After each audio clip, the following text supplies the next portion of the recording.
Hello, everybody, and good afternoon on the second day of the AGM. You have chosen to be on the parallel session with Matteo Ferroni, and I'll just give you a quick introduction to him and his work, which we're absolutely delighted to do. Matteo is an Italian architect who today will share the story of how a town, that's Perugia, and a region, that's Umbria, was re-energized and inspired to reconnect to their legacy, to the Montessori history, which is so deep in their region. It really was to start in 2018 when they started preparing for the 150th celebration. And Matteo will share with you all that came out of those initiatives. But first, how did Matteo start out himself? Because Matteo basically was a young Montessori child at the Santa Croce School of Perugia, from which he is actually speaking today, when he was a young boy from 3 to 6. After that, he was homeschooled for another 4 years by a young woman who had trained in the Montessori method at the Perugia Center. Although, of course, she could not work in a proper Montessori environment, she did encourage all the right Montessori principles and qualities, such as curiosity and exploration. And that's why Matteo also got an instrument, basically to look at the stars. And I think that's what he still does today. He looks into deep space, what's possible. And so he's got his own foundation that brings together various cultural and outreach initiatives that look beyond Italy. And he's basically the driving force of an urban and cultural concept aimed at strengthening and promoting awareness of the Montessori identity of Perugia. So Matteo will be sharing exciting news, introducing some of the key people who are the guardians of the Montessori legacy in Perugia, and the open door approach that Perugia district is so very keen to promote. So it's over to you, Matteo. Hello, everybody. Thank you, Joke, for this nice, beautiful introduction. And thank you, MI, for inviting me and inviting Perugia and inviting us. I would like first to introduce you Miss Eva Rossi, who is the principal of Santa Croce School in Perugia. And also, like me, she was a kid, a Montessori child, and we were kids in the same school at the same time. And this will be a very important part of the story, as you will see. First, I would like, to give I hope you can read it on the proper direction, maybe. But if it should have a name, this project, I would give it Montessori City, which doesn't mean having a city full of Montessorians, or a city, or just a city with many Montessori schools, but it means to have Montessori approach to be useful and fruitful for the city. And it means especially for non-Montessorians and no schools. First, I think we should introduce geographically where we are. So Italy, this is Umbria, the region we are talking about. This is the shape of the region, and the region is called the Green Heart of Italy. And in this region, there are several spots, towns that have a legacy with the Maria Montessori history. And this is the district we were working and mobilizing in the last 3-5 years. And there are this Santa Croce school, which is the historical school of the first kindergarten of the district in the 19th century.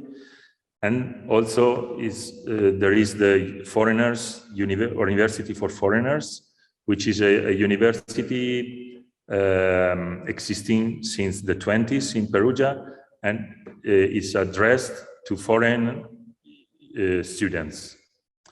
So these two subjects were, as you will see, were very key in the history of Montessori in Perugia and to spreading the Montessori through the city and the district.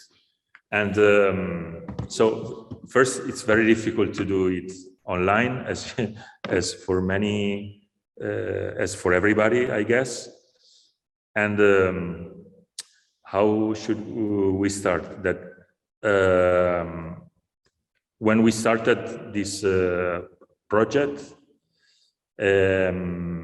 we had to do work in several directions. Well, it's a project that is in progress, so it's not the first time we speak about this project, which is made by many initiatives, actions, but let's say there are like main branches. And I think one very important and maybe the first step we took was to reconstruct and explore the history, the legacy of Montessori in our region, in our town. And with lots of findings that came from this research. And this research was not just done as like a scholar could do, like in the archives, for example, or in books.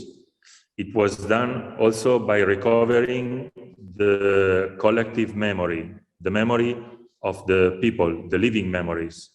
And there, for example, we are lucky that Maria Montessori was here in 1909, and she came back here in 1950, and she delivered a course in 1909 and 1950 as well. And so we still have students from Maria Montessori alive. We have 2 in Perugia. So we had this privilege of speaking with them, having their witness, which is not, may not be as exact like a book can be, but also we found out that books were not exact, but they have, they can describe something that someone like me, for example, an architect or an anthropologist cannot explain, because these 2 ladies, we call them ladies, even they are 90 years old, they saw Maria Montessori in person. They saw, they listened her voice, they know how was her voice, how was her presence. No, you know, when there is this famous sentence, history is presence, well, that's the dimension they could offer, these 2 students could offer to us, the presence of Maria Montessori. And for example, one very beautiful detail, when they told us that when she came here in 1950, when she delivered the first conference, the first class, the first lecture, she entered the room with an Indian dress, you know, the sari, this traditional, beautiful Indian dress. And we think this is something very meaningful, because we, in books, in movies, at least in Italy, we always have this image, this representation of Maria Montessori like an Italian lady from old style, like Belle Époque. This, and in fact, the image this witness transmit to us is a person very contemporary and very cosmopolitan, not because something I personally don't like is that rhetoric of saying, oh, Maria Montessori is an example of the Italian genius. I think this is something it's a very poor sentence. First, because there is no Italian genius, and secondly, because one aspect we really love about her was this international dimension, was the fact that she was a person able to cross every boundary, national boundaries, cultural boundaries, social boundaries. I think this is the richest legacy we have. And it's very interesting for us was very interesting to know the motivation, why Maria Montessori came here in 1950 after 9 years in India, and after when she was already living in the Netherlands. She came in Perugia to direct a pedagogical study center. And why Perugia? Because she said Perugia and Umbria, the region, it's a sign, a symbol, an example. It has a strong tradition of peace. We call it the land of peace because of St. Francis, who was born here. And we have also other thinkers through the centuries up to the 60s, modern philosophers of the nonviolence. And still today, it's something, the peace is something we practice. We practice really. We have, for example, in few days, we will have the Peace March. We do it twice per year. And I think everyone in our city has done this march at least 10 times, or when we were children with the schools, when we were teenagers with friends. And it's a march from Perugia to Assisi. And it's so, and also, for example, it's very typical to see in Perugia, you enter a public office or you enter a school, you enter an association headquarters, and you see a peace flag. This is very typical because also one thing we are lucky of is that the peace flag with the colors we know today was done in Perugia. In the 60s, there was this, Aldo Capitini was a philosopher of nonviolence, and he had worked with the women from a textile factory in a village near in the area, and they did this colorful flag, and I think they made a mistake putting the colors, but when the scholars, assistants from Bernard Russell saw it, he loved, and he showed it to Bernard Russell, he loved it, so they decided this was the definitive color of the peace flag. So why I'm speaking about this, because we think to develop this concept of a Montessori city rather than Montessori schools, because in schools you are lucky, you Montessorians, because you already have a method, you have a science, you have a philosophy, you already have a goal, an horizon, a direction. But if we think of what is outside the school, we need to find what is this horizon to follow. And for us, horizon is peace. Peace because we have this tradition here, and so this is something we can offer to the Montessori world. So we, as I show you in this drawing from the district, this project really goes from the district to the world, and this is possible thanks to the Montessori movement, like AMI, the International Montessori Organization, that allow you to connect even your small experience, your small piece of land. It's part of a broader family.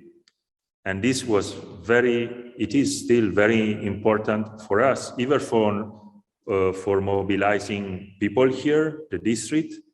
This international attention it's very important.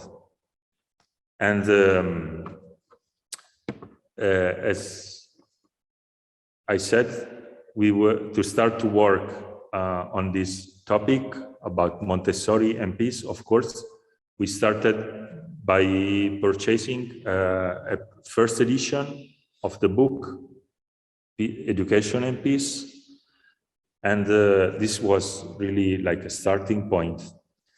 And then to look for partnerships, local partnerships with all the organizations that are, I can say, specialized somehow in this topic, or they practice something that is related with this topic of peace. And maybe I prepare some short video clips to share with you, because for sure it's more clear than my speech. So this is a video clip. It's an introduction, let's say.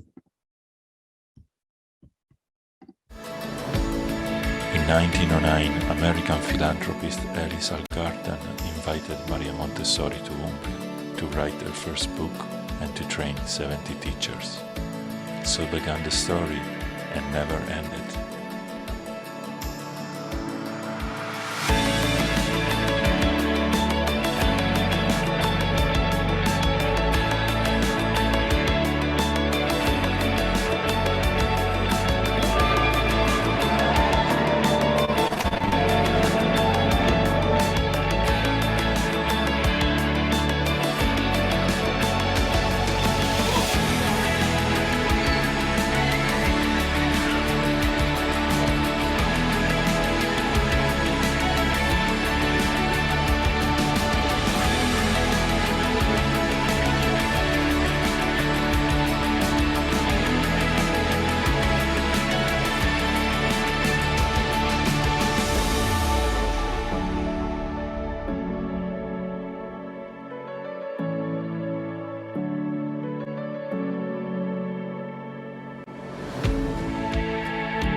So this was, I tried to explain a little bit. This video was to show what's the district. So you see the images of the district from the air, and to mobilize this district is made of schools, from infant school, primary school, and the university, the Foreigners University. So we really span from first education to training, Montessori training, and the research, the university research with the Pedagogical Study Center. And speaking about training, to mention, I think that in a Santa Croce school, we have this classroom with a balcony, and this classroom was designed by Maria Montessori in person in 1950 when she set up the Pedagogical Study Center. She decided to build an experimental classroom, an observation classroom within the school. And so the balcony was built, and we are lucky because the balcony is already there. And for years and years, since 1950, hundreds of teachers came to train with Miss Maria Antonietta Paolini. And today with the training centers we have, and observing the kids from this balcony. You know, as in architecture, we called it a scientific theater. And it's really something, it's a great invention, because like in anatomy, for example, or in even with theaters, you know, when you invent a typology of space, really maybe once every 500 years. So what Maria Montessori did, it's something really unique, really special. It's, as I can understand, is the only or the first theater, scientific theater for pedagogy in the world, for what I know. Probably it is not, but for sure it's the only one done by her that still exists. And we know from Yoke research, Yoke researches, that there were one in Vienna, and there was one in Rome, that they have to be similar to this, but they unfortunately they don't exist anymore. So this is something, for example, when I said going through studying, exploring the legacy, that we didn't know because it was forgot that Maria Montessori did it. So people thought this is something that was already there, someone has done it. So it's something, of course, as you can understand, very important. And when I say it's very important, of course, for the Montessorians, it's very important, but it is more important that how important is for the non-Montessorians. And because we try to, for example, for the institutions, for the city institutions, we try to make them understand that Montessori, it's a cultural legacy.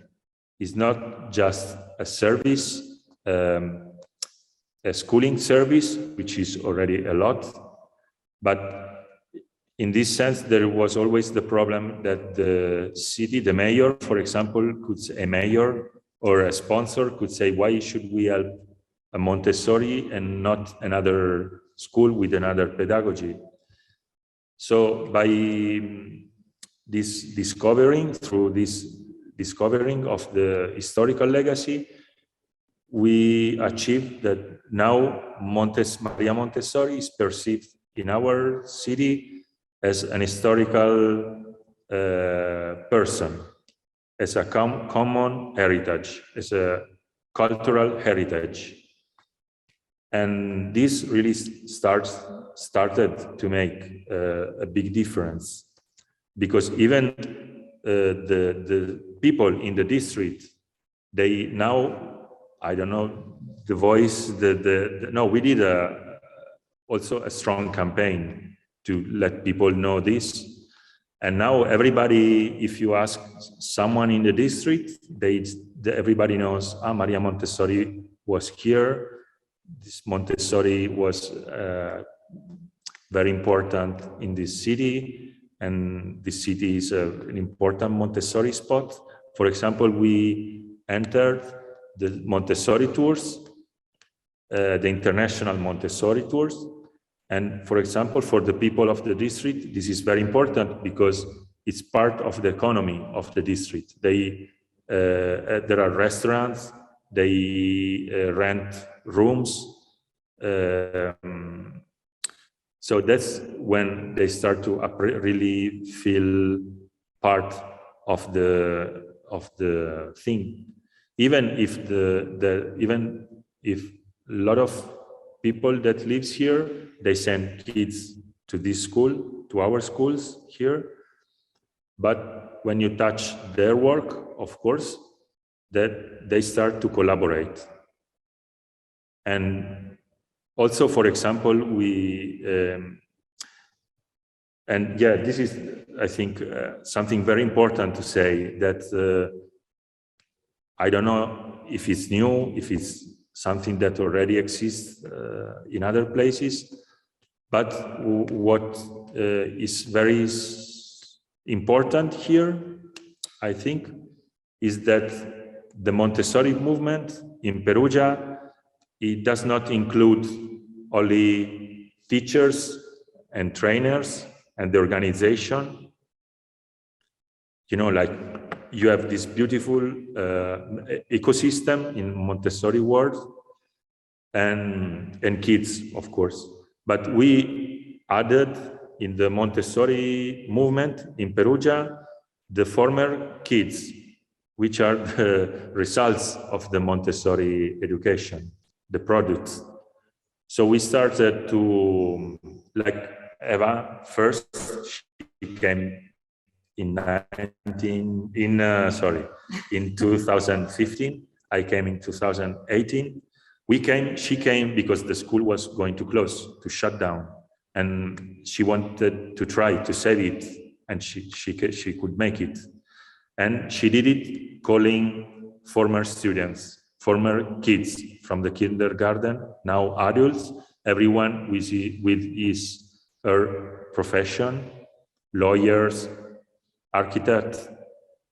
We have, I want to show you then some videos with a guy, a man who owns a cinema in the district. We have a woman, a lady, that she's maybe 80 something, and she owns a garden shop, and she provides garden flowers and things to the schools. For example, she collaborates. And so we started to gather all the former students, former Montessori children. And we think this was something very extremely important. So if I can make a resume in 2 words, it's like gather non-Montessorians and include in the movement, the Montessori movement, the former kids, Montessori kids. Because you have, like this, you have many professions within the ecosystem. You don't have only education and teachers, but you have all the professions. And I think all of us who were kids in a Montessori school, we must embody the Montessori, the method, even if we don't know it. And we were surprised to see how happy and how easy it was to involve the people. And maybe I can share with you some example.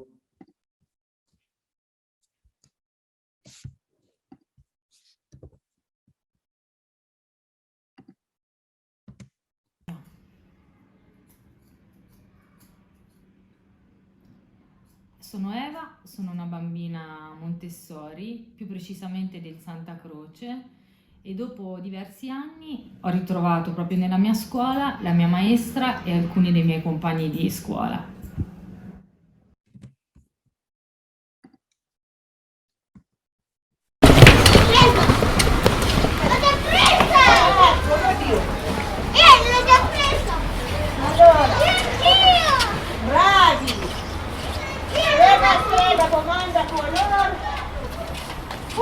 Sono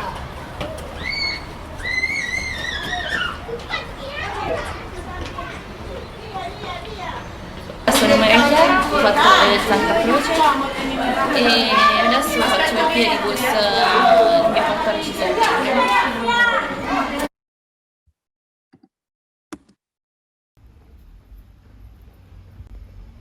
Quando vuoi. Vai.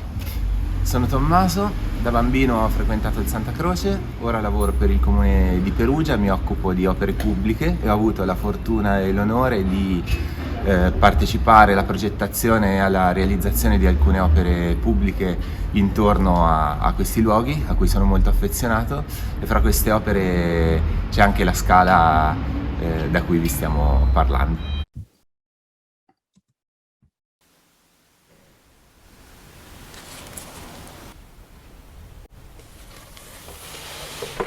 Sono Carla, mi occupo di restauro dei beni culturali e questa è la mia scuola.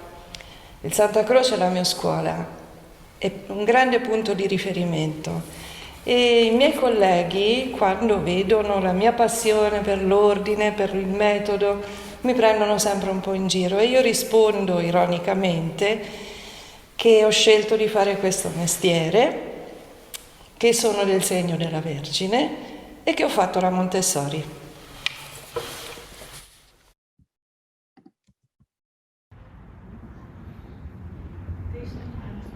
Ciao, sono Mirko, sono stato un bambino anch'io e ho frequentato il Santa Croce e adesso faccio sognare i bambini qui al cinema.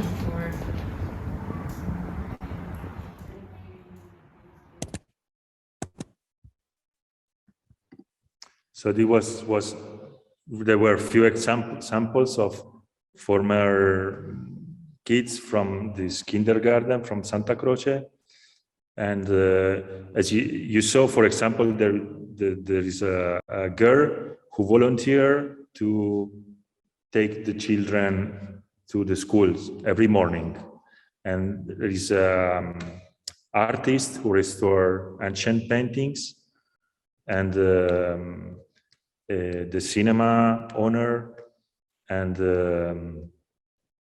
yes, and so I think maybe there is not so much time left, as I would like to show you something, these two former Maria Montessori students, because they were very important for us.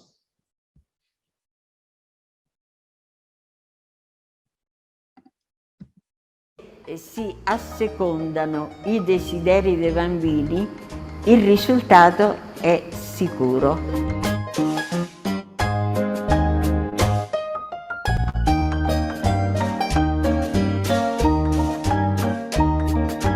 Osservi quello che vuole il bambino, ti avvicini, gli fai vedere, giochi con lui e fai vedere il materiale, per esempio questo che non viene fuori adesso. È vecchio quanto me. La caratteristica essenziale per la maestra è l'umiltà, sentirsi a servizio dei bambini. Aiutami a fare da sola. Questa è la frase di base, ecco, del metodo. Here we are. So, for example, when I said they gave us some witness, first-hand information about Maria Montessori, they gave us, for example, the copybooks from the Maria Montessori conferences. I think you recognize some drawing. And for example, also the album, which is very beautiful.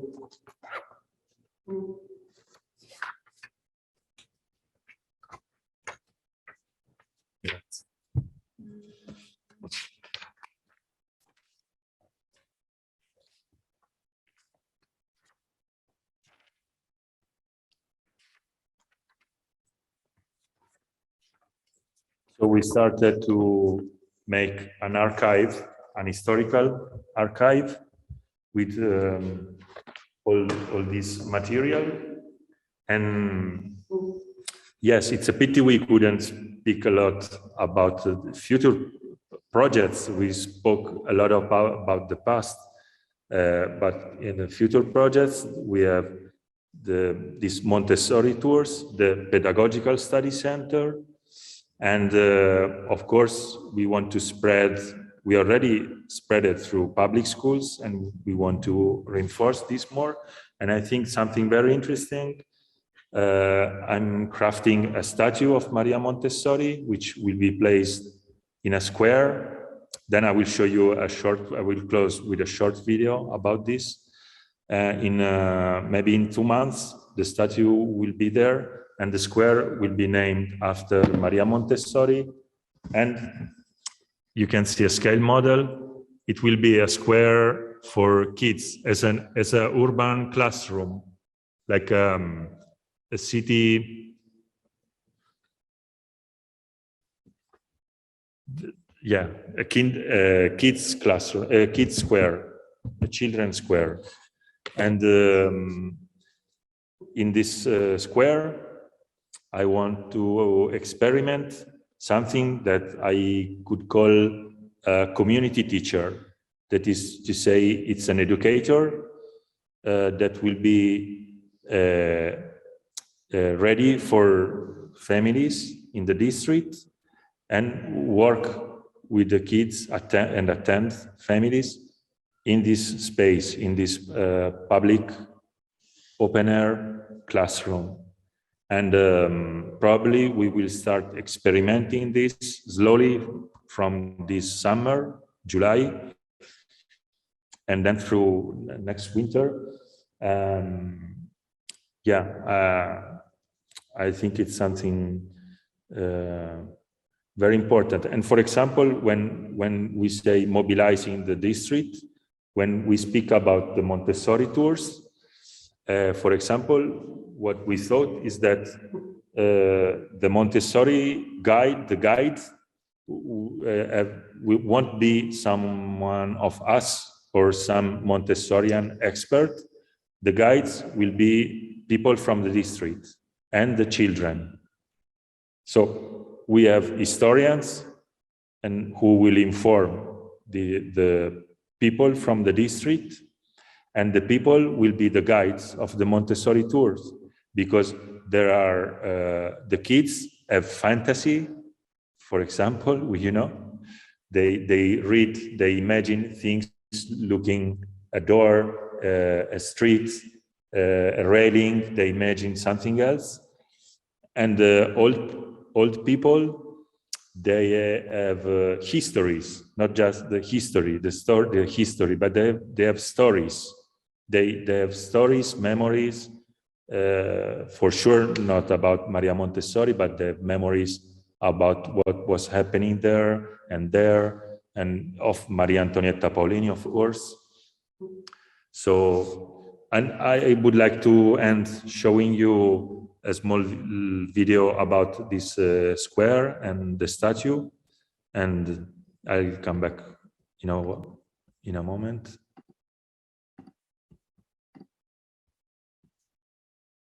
Dove è stato?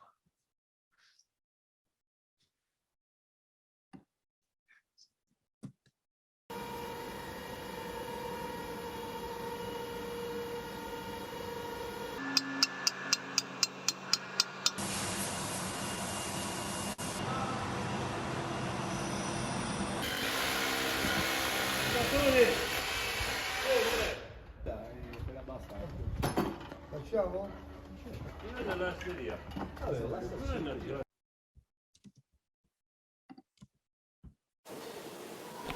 In 1909, American philanthropist Alice Algarden invited Maria Montessori to Umbria to write her first book and to train 70 teachers. So began the story and never ended. Durante il corso si sentiva nitida la voce di Maria Montessori. Ci sentivamo come privilegiati dalla sorte che ci aveva dato la possibilità di sentire la viva voce di una persona, secondo noi, unica, non particolare.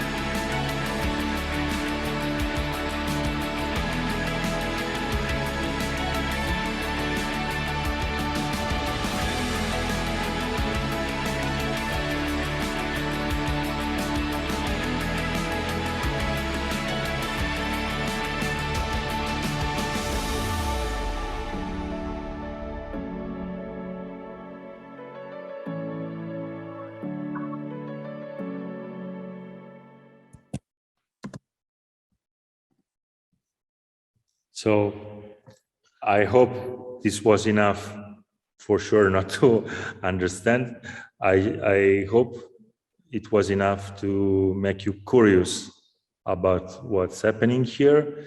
And of course, we invite you here in Perugia, in Umbria, to visit us and to know more about what's happening here. And also we'd like to share with you, also to know what you are doing in your city, in your village, in your town, in your region, wherever, and share experiences, share projects together. And thank you, Joke, again, for introducing us. And thank you, AMI, for supporting us, for being part of the project, and for introducing us, connecting us with this beautiful international family that is Montessori. Thank you, everybody. And of course, if you have questions, we will be happy to answer if there is time, or yes. Yeah. Okay, thank you, Matteo and Eva. That was so insightful, and it was so lovely to see how proud you are of the legacy and what you're building. That was absolutely great. I don't think there were very many questions in the chat, only sort of comments that sort of acknowledged the for instance, the observatory thing and the furniture, which brought back many memories of Perugia. And so that is something very special for Perugia anyway, that look. And I'm sure we will keep on working together to build on this. And thank you very much for this lovely contribution. It was great to see the documents you are collecting, the beautiful album, and thanks again.